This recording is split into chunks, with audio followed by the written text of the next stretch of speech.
Je crois que d'abord, je suis tout content que finalement mon groupe est arrivé hier soir. On est complet. Maintenant, malgré le fait qu'il y a quelques petits bobos, il y a Boussoufa qui est revenu une journée plus tard puisqu'il devait aller à l'hôpital faire une radio. Il avait un petit problème avec les adducteurs. Par contre, ça va nettement mieux et il va en principe pouvoir reprendre l'entraînement après-midi. Pour Basser, il faut être un peu plus prudent parce qu'il a senti de nouveau une petite douleur derrière dans la cuisse.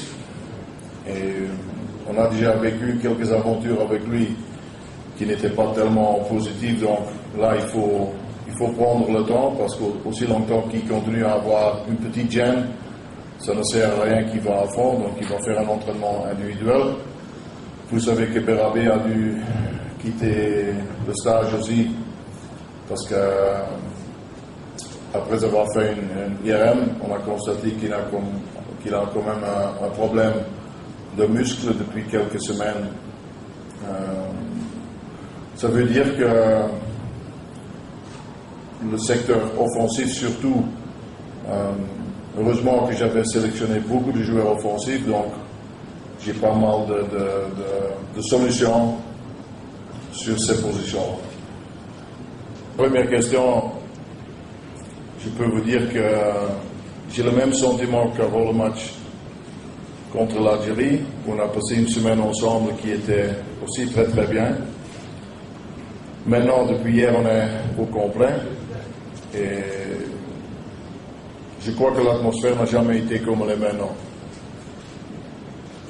Et c'est aussi pour une grosse part grâce à la fédération qui a fait le nécessaire pour nous donner la meilleure possibilité pour s'entraîner, pour se nourrir, pour prendre du repos.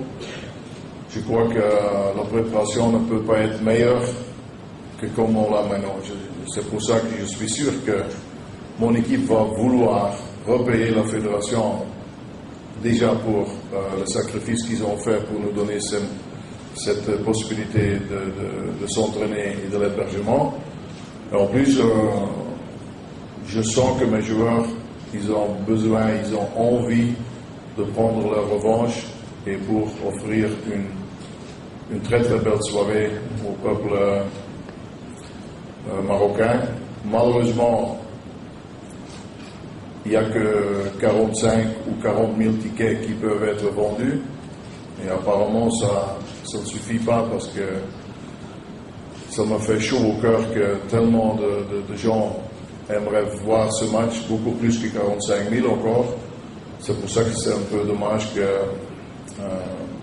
le stade n'est pas un peu plus grand parce que ça aurait été encore meilleur. Et sur la deuxième question, on va faire le nécessaire pour mettre le feu. On est obligé de prendre des risques offensifs sans commettre le suicide. Donc vous pouvez vous imaginer que je vais aligner une équipe qui a un aspect offensif. Je crois que le meilleur moyen de préparer ton équipe dans la tête, c'est qu'il y a une atmosphère calme dans le groupe, parce que ça ne sert à rien de se gonfler 3 jours avant un match. Je crois que 3 jours ou 4 jours avant un match, les joueurs, ils ont surtout besoin de se trouver dans une ambiance qui est bonne. Je crois que l'équipe a besoin de s'entraîner. Je crois que l'équipe a besoin, surtout parce qu'on doit mettre l'un ou l'autre joueur dans l'équipe qui vont peut-être jouer pour la première fois.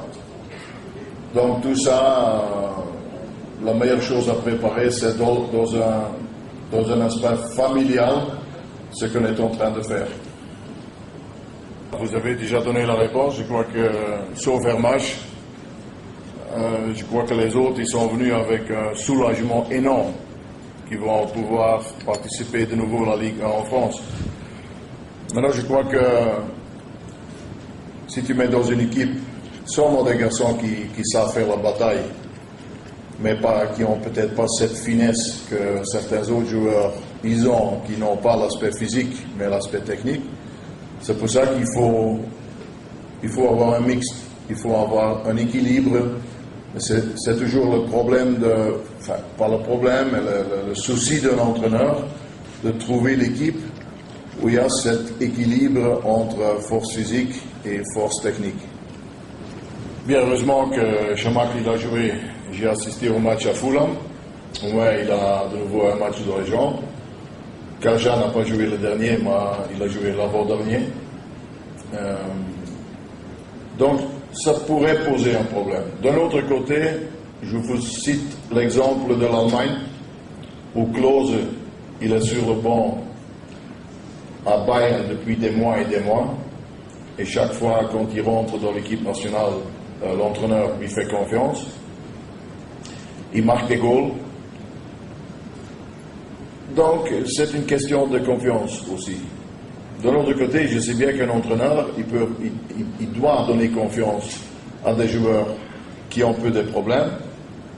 Mais s'il y a un autre joueur qui est plus fort et qui montre qui est plus fort, parce qu'il n'y a personne qui est assuré de jouer, de commencer le match 5 jours avant. C'est pour ça que je suis extrêmement content qu'on est finalement ensemble. Je peux maintenant essayer quelques jours, quelques différences à l'entraînement, avec l'un, sans l'un, avec l'autre, et ça va me permettre d'avoir une très très bonne idée demain ou plus tard, après le deuxième entraînement qu'on va faire. Demain, demain je vais trancher pour le système et pour l'équipe qui va commencer le match. Et alors, les 2 derniers jours, ce sera seulement encore travailler sur des détails, des phases arrêtées, sur le mental surtout, et puis être prêt pour le match. Voilà, comme vous voulez dire. C'était mon souhait, comme vous le savez. Malheureusement, il y a eu un imbécile qui a voulu faire quelque chose de très mal dans cette ville à Marrakech. Puis c'était le souhait si je ne me trompe pas, le souhait du roi et du ministre de l'Intérieur de jouer ce match ici. Et je peux très bien comprendre leur souhait de jouer le match ici. Donc, bien sûr, j'aurais préféré, vu l'ambiance qui règne dans ce stade, mais je crois que après les efforts qu'on a fait d'enlever des sièges, justement pour avoir plus de place debout, ça va créer quand même, parce que des gens qui sont debout, ils ont une autre, ils sentent l'ambiance d'une autre manière que les gens qui sont assis. Donc j'espère que le public, il va mettre le feu. Je ne suis pas d'accord avec toi, pas du tout même, parce que vous ne pouvez pas savoir si à quel point mon équipe a été préparée pour le match, parce que vous n'avez pas assisté les 2, 3 et les 4 jours qui ont avant le match. Je crois qu'il y a eu des autres circonstances qui ont joué un très très grand rôle. Et je ne veux plus me répéter parce que je l'ai dit assez, mais je crois que mes joueurs en Algérie, ils n'ont pas eu la possibilité pour se défendre comme l'équipe de l'Algérie l'a fait. Et je crois qu'on va voir une équipe, si on nous donne la possibilité de nous défendre avec tous les moyens que nous possédons, je crois que cette équipe est capable de montrer un mental qui est extrêmement fort. C'est bien que vous voulez mettre le feu un peu, mais déjà je peux vous répondre sur la deuxième question. J'ai un projet sur long terme.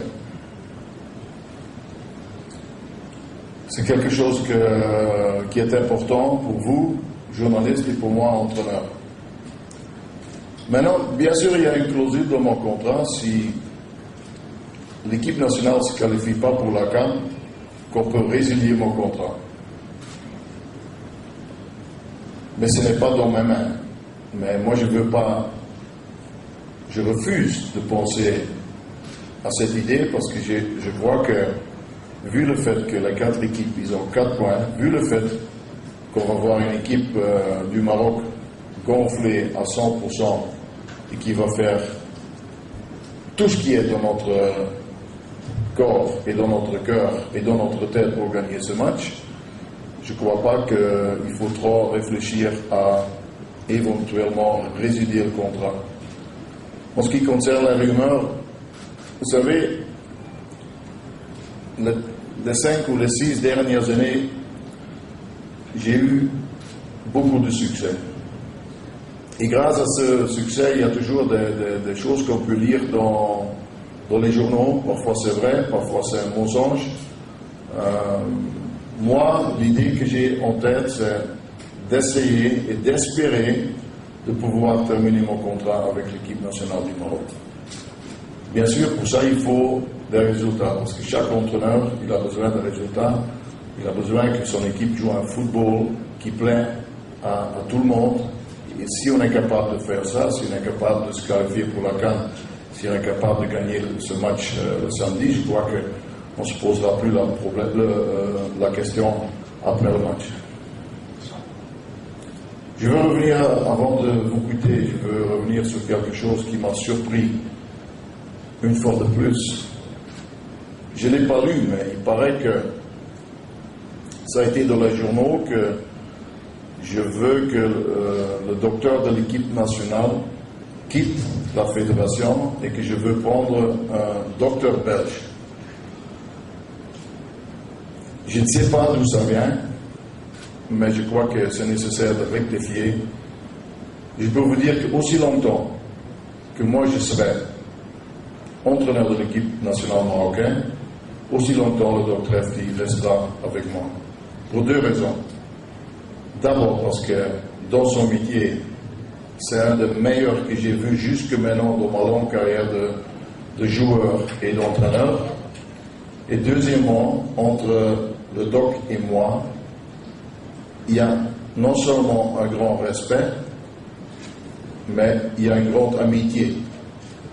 Donc finalement, pour prouver à tout le monde, c'était peut-être pas mal que ces articles ils ont apparu dans les journaux, parce que maintenant je peux une fois remercier officiellement le doc et tout le staff médical pour le travail qu'ils font dans l'ombre pour avoir les joueurs à 100%. Merci bien.